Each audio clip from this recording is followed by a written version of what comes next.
ആഗോള ബ്രോക്കറേജ് ഫേംസായ ജെഫ്രീസും യുബിഎസും നൽകിയ മിക്സഡ് റേറ്റിംഗിനെ തുടർന്ന് ഇന്ന് വിപണിയിൽ മിക്സഡ് പെർഫോമൻസ് തുടക്ക വ്യാപാരം മുതൽ കാഴ്ചവെക്കുന്ന രണ്ട് ഓഹരികളാണ് ഡിക്സൺ ടെക്നോളജീസും ടാറ്റ കൺസൾട്ടൻസി സർവീസസും. ആ ഓഹരികളുടെ വിശദാംശങ്ങളിലേക്ക് കടക്കുകയാണെങ്കിൽ ഇന്നത്തെ ആദ്യഘട്ട വ്യാപാരം മുതൽ നിഫ്റ്റി 50 സൂചികയെ നയിക്കുന്നത് TCS ആണ്. ആഗോള ബ്രോക്കറേജ് കമ്പനിയായ UBS റേറ്റിംഗ് ഉയർത്തിയതിനെ തുടർന്നാണ് ഓഹരികളിൽ ഈ മുന്നേറ്റം. മുൻപ് നൽകിയിരുന്ന ന്യൂട്രൽ സ്റ്റാൻസിൽ നിന്നും ഓഹരികൾക്ക് ബൈ റേറ്റിംഗ് ബ്രോക്കറേജ് നൽകുന്നുണ്ട്. ഓഹരി ഒന്നിന് ടാർഗറ്റ് വില 4000 രൂപയിൽ നിന്ന് 4700 രൂപയായിട്ട് ഉയർത്തിയിട്ടുണ്ട്. ഇന്നലത്തെ ക്ലോസിംഗ് ലെവലിൽ നിന്ന് 17% ഉയർച്ചയാണ് ബ്രോക്കറേജ് ഓഹരികളിൽ കാണുന്നത്. 2024 ഫെബ്രുവരി 9 രേഖപ്പെടുത്തിയ 4184 രൂപയാണ് TCSന്റെ സർവകാല നേട്ടം. ഉയർന്ന മൂല്യമുള്ള ഡീലുകളുടെ കുതിപ്പ് ദീർഘകാലാടിസ്ഥാനത്തിൽ വളർച്ചയെ നയിക്കുമെന്ന വിശകലന വിദഗ്ധരുടെ വിശ്വാസമാണ് ഓഹരികളുടെ റേറ്റിംഗ് ഉയർത്തിയതിന് കാരണം. മൂന്നാം പാദ വരുമാനത്തിൽ 2.9% ഉയർച്ചയാണ് വാർഷികാടിസ്ഥാനത്തിൽ കമ്പനി രേഖപ്പെടുത്തിയിരുന്നത്.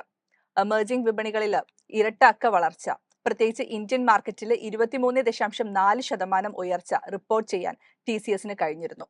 ഞങ്ങളുടെ ദീർഘകാല വളർച്ചയിലേക്ക് സംഭാവന നൽകുന്ന രീതിയിൽ വിപണിയിലുടനീളം ശക്തമായ ഡീൽ വളർച്ചയും അതിന്റെ ഫലമായി സോളിഡ് ഓർഡർ ബുക്കും കാണാൻ കഴിയുന്നുവെന്ന് ചീഫ് എക്സിക്യൂട്ടീവ് ഓഫീസറും മാനേജിംഗ് ഡയറക്ടറുമായ കെ കൃതിവാസൻ പറഞ്ഞിരുന്നു.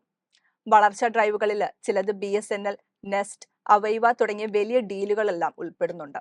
മൂന്നാം പാദത്തിലെ ഡീലുകളിൽ ഉൾപ്പെടുന്നത് പ്രമുഖ UK bank, Australian primary securities market clearing and settlement platform services, Oslo the Munch museum, US health care company, European postal organisation, ഓസ്ട്രേലിയയിലെ മുൻനിര ടെലികമ്മ്യൂണിക്കേഷൻ കമ്പനിയായ TPG telecom, virgin media 02 UK, German automotive financial services company, European insurance company എന്നിവയാണ്. ഇതിനു പുറമെ BFSI വിഭാഗത്തിലെ regeneration and cloud migration പ്രൊജക്ടുകളും വളർച്ചയ്ക്ക് കാരണമാകുമെന്ന് വിശകലന വിദഗ്ധർ പറഞ്ഞു. വരുമാന വളർച്ചയിൽ മറ്റു സമാന IT കമ്പനികളെക്കാൾ ഉയർന്ന വളർച്ച TCSന് രേഖപ്പെടുത്താൻ കഴിയുമെന്ന് UBSലെ വിശകലന വിദഗ്ധരും പ്രതീക്ഷിക്കുന്നു. 100 മുതൽ 150 ബേസിസ് പോയിന്റ് അധിക വളർച്ചയാണ് പ്രതീക്ഷിക്കുന്നത്. 2025 സാമ്പത്തിക വർഷത്തോടെ മാർജിനിലും മറ്റു കമ്പനികളെക്കാൾ മുന്നിട്ട് നിൽക്കുമെന്ന് ബ്രോക്കറേജ് വിശ്വസിക്കുന്നത്. താരതമ്യം ചെയ്യുമ്പോൾ TCSന്റെ മികവ് വിപണി ഉൾക്കൊണ്ടിട്ടില്ല എന്നാണ് UBS ചൂണ്ടിക്കാണിക്കുന്നത്. കൂടാതെ കമ്പനിയുടെ ദീർഘകാല ട്രേഡിംഗ് പ്രീമിയവും മറ്റു കമ്പനികളെ അപേക്ഷിച്ച് ഏറ്റവും താഴ്ന്ന നിലയിലാണ്. എന്നാൽ ഡിക്സൺ ടെക്നോളജീസിന്റെ സ്ഥിതി നേരെ വിപരീതമാണ്.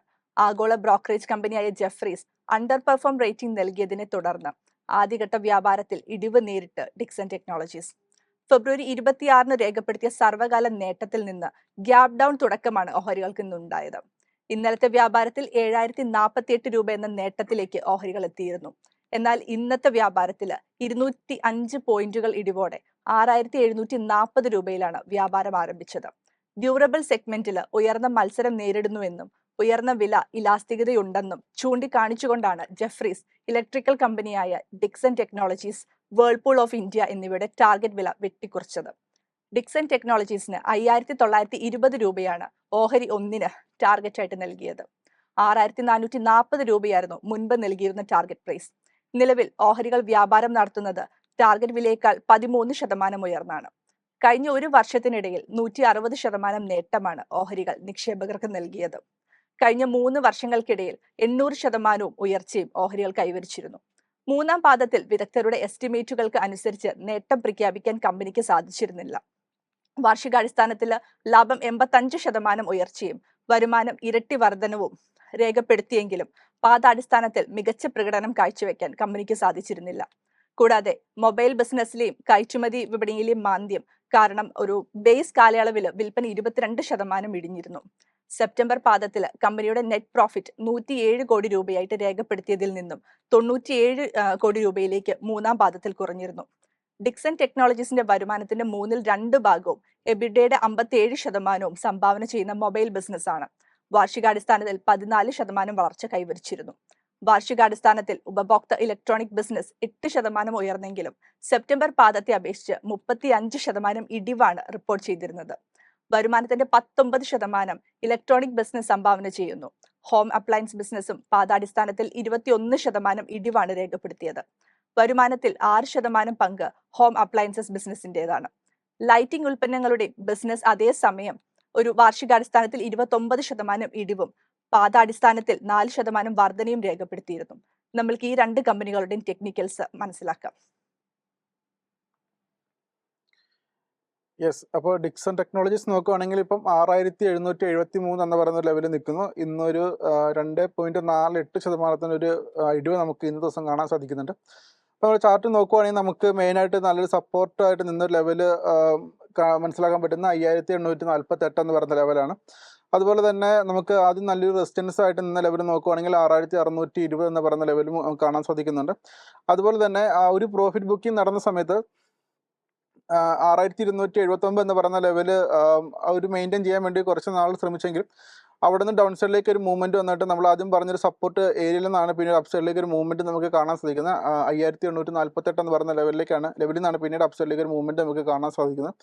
അതുപോലെ തന്നെ ഒരു ഡിസംബർ മുതൽ നമുക്ക് ജനുവരി അവസാനം വരെ നമുക്ക് ഈ 6281 എന്ന് പറയുന്ന ലെവലിനും 6620 എന്ന് പറയുന്ന ഒരു റേഞ്ചിൻ്റെ അകത്തായിരുന്നു നമുക്ക് ഡിക്സൺ ടെക്നോളജി കുറേ നാളായിട്ട് വ്യാപാരം നടത്തുന്നതായിട്ട് കാണാൻ സാധിക്കുന്നുണ്ട്. അതുപോലെ നമുക്ക് ഇനി മെയിനായിട്ട് വാച്ച് ചെയ്യേണ്ട ഒരു ലെവൽ നോക്കുവാണെങ്കിൽ നമ്മൾ ആദ്യം പറഞ്ഞ 6620 എന്ന് പറയുന്ന റെസിസ്റ്റൻസ് ലെവല് പിന്നീട് നമുക്ക് ഇന്നത്തെ ദിവസം ഒരു സപ്പോർട്ടായിട്ട് മാറിയത് നമുക്ക് കാണാൻ സാധിക്കുന്നുണ്ട്. അപ്പോൾ ഇനി നോക്കുവാണെങ്കിൽ 6620 എന്ന് പറയുന്ന റേഞ്ച് നമുക്ക് ഇന്നത്തെ ദിവസം നല്ലൊരു സപ്പോർട്ടായിട്ട് വാച്ച് ചെയ്യുന്നതാണ്. ഇനിയിപ്പോൾ അപ്സൈഡിലേക്ക് പോവുകയാണെങ്കിൽ നമുക്ക് അടുത്തൊരു റെസിസ്റ്റൻസ് ലെവലായിട്ട് എടുക്കാൻ പറ്റുന്ന ലെവല് 6761 എന്ന് പറയുന്ന ലെവൽ എടുക്കാം. അതിനുശേഷം നമുക്ക് ഓൾ ടൈം ഹൈ ആയ 7048 എന്ന് പറയുന്ന ലെവലിൽ നമുക്ക് ഡിക്സൺ ടെക്നോളജീസ് വാച്ച് ചെയ്യുന്നതാണ്. അത് നമ്മളൊരു 5 മിനിറ്റ് ടൈം ഫ്രെയിമിലേക്ക് ഇതിൻ്റെ 5 മിനിറ്റ് ടൈം ഫ്രെയിമിൽ ചാർട്ട് പരിശോധിക്കുകയാണെങ്കിൽ നമുക്ക് അടുത്തൊരു സപ്പോർട്ടും റെസിസ്റ്റൻസുമായിട്ട് എടുക്കാൻ പറ്റുന്ന ലെവൽസുകൾ ഫസ്റ്റ് സപ്പോർട്ടായിട്ട് എടുക്കാൻ പറ്റുന്ന നമുക്ക് 6698 എന്ന് പറയുന്ന ലെവല് നമുക്ക് സപ്പോർട്ടായിട്ട് വാച്ച് ചെയ്യുന്നതാണ്. അത് റെസിസ്റ്റൻസ് ആയിട്ട് ഇനി വാച്ച് ചെയ്യേണ്ട ഫസ്റ്റ് ലെവൽ വരുന്ന 6790 എന്ന് പറയുന്ന ലെവലാണ്. അതിനുശേഷം നമുക്ക് 6868.5 എന്ന് പറയുന്ന ലെവൽ നമുക്ക് ഒരു റെസിസ്റ്റൻസ് ലെവലായിട്ട് വാച്ച് ചെയ്യാവുന്നതാണ്. അതുപോലെ ഇതിൻ്റെ ഒരു പെർഫോമൻസ് നോക്കുകയാണെങ്കിൽ കഴിഞ്ഞ ഒരാഴ്ചയിൽ ഒരു 0.21% ഇടിവ് നമുക്ക് കാണാൻ സാധിക്കുന്നുണ്ട്. അതുപോലെ തന്നെ കഴിഞ്ഞ ഒരു മാസത്തിൽ 13.57% ഒരു നേട്ടം നേടിയതായിട്ടും മനസ്സിലാക്കാൻ സാധിക്കുന്നുണ്ട്. കഴിഞ്ഞ ഒരു വർഷം കൊണ്ട് 141.98% ഒരു നേട്ടം നേടിയ ഒരു ഓഹരിയാണിത്. അതുപോലെ ടെക്നിക്കൽ സൈഡ് നോക്കുകയാണെങ്കിൽ നമുക്കൊരു ബൈ തന്നെയാണ് ഇപ്പോഴും കാണാൻ സാധിക്കുന്നത്. അനലിസ്റ്റുമാർ സജസ്റ്റ് ചെയ്യുന്ന ഒരു റേഞ്ച് പരിശോധിക്കുകയാണെങ്കിൽ അപ്സൈഡിലേക്ക് ഒരു മൂവ്മെൻറ്റ് ഉണ്ടാവുകയാണെങ്കിൽ 7700 എന്ന് പറയുന്ന ഒരു ലെവലിലേക്ക് എത്താൻ ചാൻസ് ഉണ്ടെന്ന് പറയുന്നുണ്ട്. ഡൗൺ സൈഡിലേക്കാണ് മെയിനായിട്ട് വാച്ച് ചെയ്യേണ്ടത് 6407 എന്ന് പറയുന്ന ലെവലും 4600 എന്ന് പറയുന്ന ലെവലൊക്കെ നമുക്ക് ഡിക്സൺ ടെക്നോളജീസിൽ വാച്ച് ചെയ്യുന്നതാണ്. TCSൻ്റെ ചാർട്ട് പരിശോധിക്കുന്ന സമയത്ത് ഇപ്പം നിലവിൽ 4111 എന്ന് പറയുന്ന ലെവലിൽ നിൽക്കുന്നു. 2.76% ഒരു നേട്ടം നമുക്ക് കാണാൻ സാധിക്കുന്നുണ്ട്. നമുക്ക് ഇപ്പം മെയിനായിട്ട് നിൽക്കുന്ന റെസിസ്റ്റൻസ് ലെവൽ കാണാൻ സാധിക്കുന്നത് 4119 എന്ന് പറയുന്ന ലെവലിലാണ്. അതുപോലെ തന്നെ സപ്പോർട്ടായിട്ട് എടുക്കാൻ പറ്റുന്ന റെസിസ്റ്റൻസ് ആയിട്ട് വാച്ച് ചെയ്യാൻ പറ്റുന്ന 4119 സപ്പോർട്ടായിട്ട് ഇപ്പം നിൽക്കുന്നത് 4107 എന്ന് പറയുന്ന ലെവലാണ്. ഈ ലെവൽ ബ്രേക്ക് ചെയ്യുകയാണെങ്കിൽ നമുക്ക് ഡൗൺ സൈഡിലേക്ക് എടുക്കാൻ പറ്റുന്ന ഒരു സപ്പോർട്ട് ഏരിയ ആയിട്ട് 4078 വാച്ച് ചെയ്യാം. അതിനുശേഷം നമുക്ക് 4043 എന്ന് പറയുന്ന ലെവൽ വാച്ച് ചെയ്യാവുന്നതാണ്. നമുക്കൊരു ലോങ് എൻട്രി നോക്കുകയാണെങ്കിൽ നമുക്ക് ഇനി മെയിനായിട്ട് നിൽക്കുന്ന ഒരു റെസിസ്റ്റൻസ് ലെവലായിട്ട് വാച്ച് ചെയ്യാൻ പറ്റുന്ന ഫസ്റ്റ് 4119.15 എന്ന ലെവൽ വാച്ച് ചെയ്യാം. അതിനുശേഷം നമുക്ക് വാച്ച് ചെയ്യാൻ പറ്റുന്ന റെസിസ്റ്റൻസ് കാണാൻ സാധിക്കുന്നത് 4185 എന്ന് പറയുന്ന ലെവൽ വാച്ച് ചെയ്യുന്നതാണ്. അതുപോലെ നല്ലൊരു സപ്പോർട്ടായിട്ട് നിൽക്കാൻ ചാൻസ് ഉള്ള ലെവൽസ് നോക്കുകയാണെങ്കിൽ നമുക്ക് 3867 എന്ന് പറയുന്ന ലെവലിൽ സപ്പോർട്ടായിട്ട് കാണാൻ സാധിക്കുന്നുണ്ട്. 3969 നമുക്കൊരു സപ്പോർട്ട് കാണാൻ സാധിക്കുന്നുണ്ട്. അതുപോലെ ഇതിൻ്റെ പെർഫോമൻസ് നോക്കുന്ന സമയത്ത് നമുക്ക് കഴിഞ്ഞ ഒരാഴ്ചയിൽ 0.73% ഒരു നേട്ടം നമുക്ക് കാണാൻ സാധിക്കുന്നുണ്ട്. 3 മാസത്തെ കണക്കുകൾ പ്രകാരം 18.12% ഒരു നേട്ടം കാണാൻ സാധിക്കുന്നുണ്ട്. കഴിഞ്ഞ ഒരു വർഷം കൊണ്ട് 21.29% ഒരു നേട്ടം കൈവരിക്കാൻ TCSന് സാധിച്ചിട്ടുണ്ട്.